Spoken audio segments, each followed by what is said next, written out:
तो आज बात करेंगे ग्राफिकल मेथड की। ग्राफिकल मेथड क्या होती है? हमने जो लीनियर इक्वेशन टू वेरिएबल पढ़ा हुआ है, इसके इक्वेशन का हमारा फॉर्मेट क्या था? ये था a1x plus b1y plus c1 equal 0। जो दूसरा इक्वेशन हमारा होता है वो होता है a2x plus b2y plus c2 equal 0। और इन दो इक्वेशंस को सॉल्व करने की हमारे पास कितनी मेथड है? 3 मेथड हम यूज करते हैं। सबसे पहली मेथड जो हमने यूज करी थी वो कौन सी थी? Elimination method. दूसरी मेथड हमने यूज करी थी सब्स्टिट्यूशन मेथड का यूज किया था।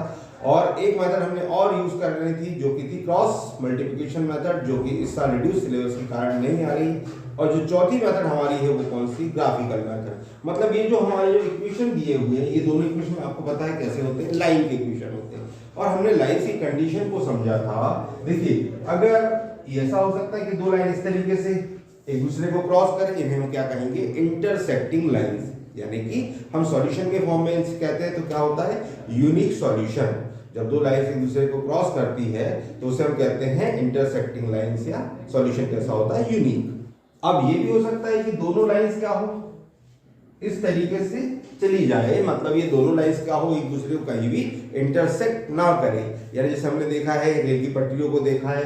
आप इस बोर्ड की दोनों कॉर्नर्स को देख सकते हैं। हमारी जो बुक के कॉर्नर्स होते हैं वो दोनों कैसी होती है? वो लाइंस कैसी होती है? उनको हम कहते हैं पैरेलल लाइंस, जो कि क्या करेगी? एक दूसरे को कभी भी इंटरसेक्ट नहीं करेगी। आप उनको कितना भी इंक्रीज कर लीजिए। तो उस कंडीशन को हमने जो पढ़ा था, कंडीशन हमने क्या पढ़ा था? यूनिक सॉल्यूशन में a1/a2 क्या होता है? इक्वल नहीं होता है b1/b2 के। फिर हमने ये पढ़ा था इन लाइंस को कि ये दोनों कंडीशन क्लियर कर लीजिए। जब आपकी लाइंस कैसी हो? पैरेलल, मतलब a1/a2 कैसा होगा? b1/b2 के। और ये जो है इक्वल नहीं होना चाहिए c1/c2 के पैरेलल लाइंस, या नो सॉल्यूशन। और तीसरी कंडीशन की बात करी हमने कि अगर एक लाइन, देखिए ये मैंने लाइन आपके सामने ड्रॉ कर दी और दूसरी लाइन मैंने ये फिर ड्रॉ कर दी। अब आप देख रहे हैं कि ये पहली लाइन को इस सेकेंड लाइन ने क्या कर लिया? ओवरलैप कर लिया। अब मतलब हमारी लाइन क्या हो रही है? एक दूसरे को टच कर रही है, एक दूसरे को छू रही है। तो यहाँ पर आप देखिए कितने पॉइंट्स पर छू रही है, कितने पॉइंट पर टच कर रही है। तो यहाँ ये तो हर जगह पर टच कर रही है। तो इसके सॉल्यूशन कैसे होंगे? मेरी सॉल्यूशन की जो कंडीशन होती है वो इसे रिप्रेजेंट करती है। इन्हें हम कहते हैं कोइंसिडेंट लाइंस। और इस कंडीशन में इसका सॉल्यूशन क्या होता है? हमने देखा था a1/a2, b1/b2 और c1/c2 का जो रेशियो होता है ये हमेशा बराबर होता है। तो जो आपको एग्जाम में जो क्वेश्चन पूछे जाएंगे, नॉर्मली कैसे पूछा जाएगा? आपको सॉल्यूशन निकालना हो ग्राफिकल मेथड से, तो वहां पर हमारी कंडीशन नॉर्मली कौन सी यूज होने वाली है? ये जिसमें इंटरसेक्टिंग लाइंस बनेगी। तो हम क्वेश्चन को सॉल्व करके देखते हैं कि कैसे ये होता है। तो इसको सॉल्व करने के लिए मैं बुक का एक एग्जांपल ले रहा हूं। मतलब बुक का इस समय हमारे एक्सरसाइज 3.2 का जो क्वेश्चन नंबर फर्स्ट है, इसका फर्स्ट पार्ट हमसे कहा है ग्राफिकली सॉल्व करना। इसे लेते हैं। 10 students of class 10 took a part in mathematics quiz. If the number of girls is 4 more than number of boys, find the number of boys and girls who took part in the quiz. है ना?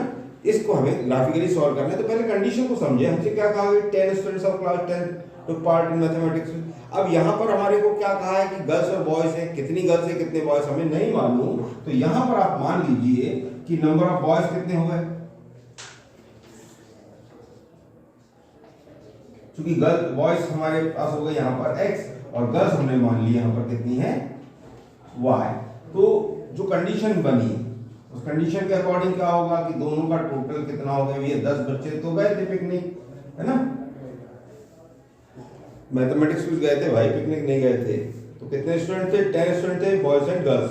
फिर हमसे क्या गया? Girls is 4 more than boys.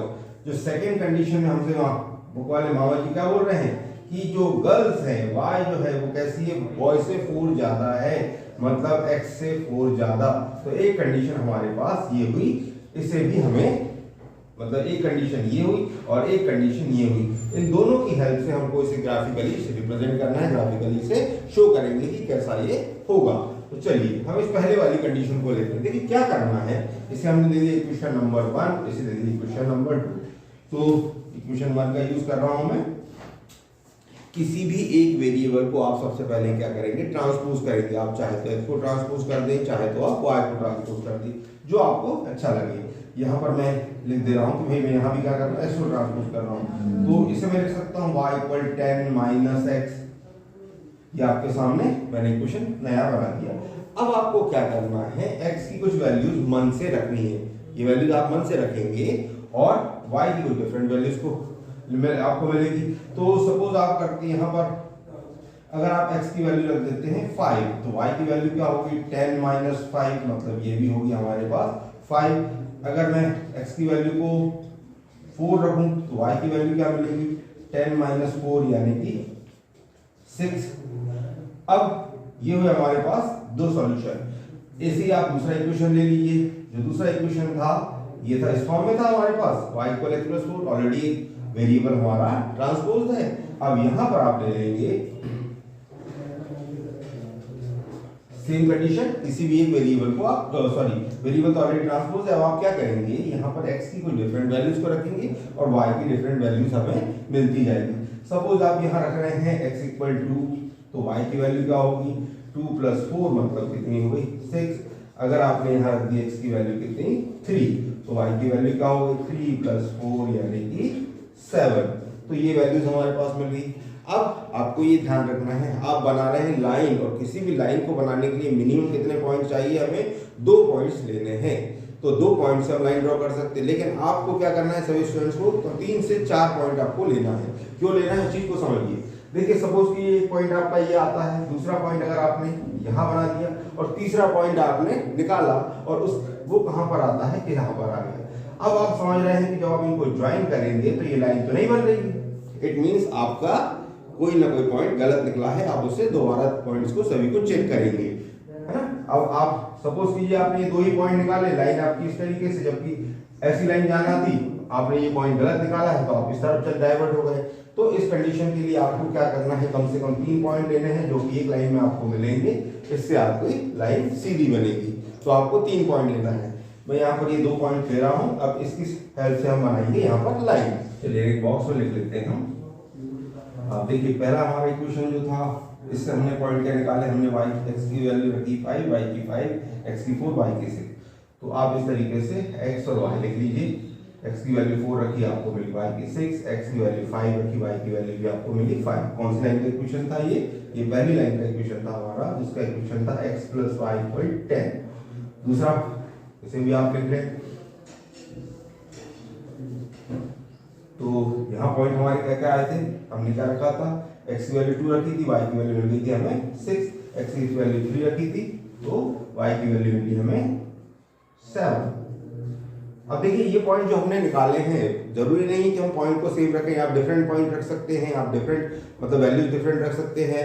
आप जैसे मैंने पहली बार में x को ट्रांसपोज किया था, दूसरी बार ऑलरेडी x ट्रांसपोज था, आप चाहे तो y को ट्रांसपोज कर दें, किसी को भी आप ट्रांसपोज करें, यहाँ पर कोई प्रॉब्लम नहीं होती है।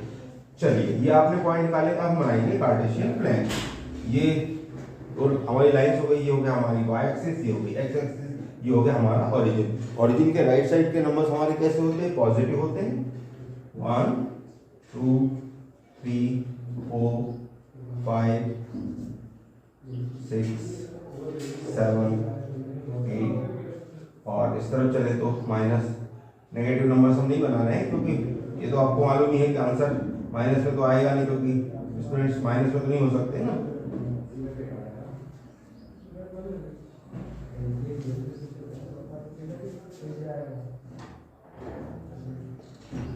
इस तरह भी चले तो -1 -1। अब देखिए अब इन पॉइंट्स को रिप्रेजेंट करना सीखे। यहाँ पर हमारा पॉइंट क्या है 4 6, यानी x के 4 की लाइन में चलिए, y के 6 की सीधी में। इन दोनों को मिलाने वाला पॉइंट हमारा कौन सा होगा, x का 4 मतलब ये, y का 6 मतलब ये। तो ये जो पॉइंट होगा, ये कौन सा पॉइंट होगा हमारा 4 और 6 वाला पॉइंट होगा। इसके बाद 5 5, x का 5 y का 5, x का 5 ये हुआ, y का 5 ये हुआ।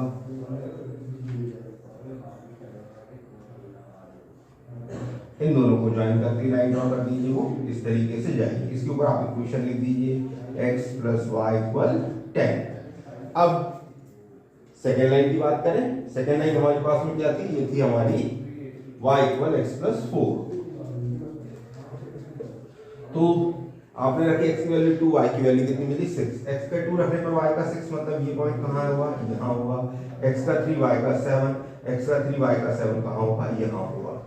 अब जब आप इन पॉइंट्स को मिलाएंगे तो ये लाइन हमारी किस तरीके से इंटरसेक्ट करेगी, ये यहाँ से होती हुई जाएगी। कौन सी लाइन थी हमारी, y इक्वल x प्लस 4।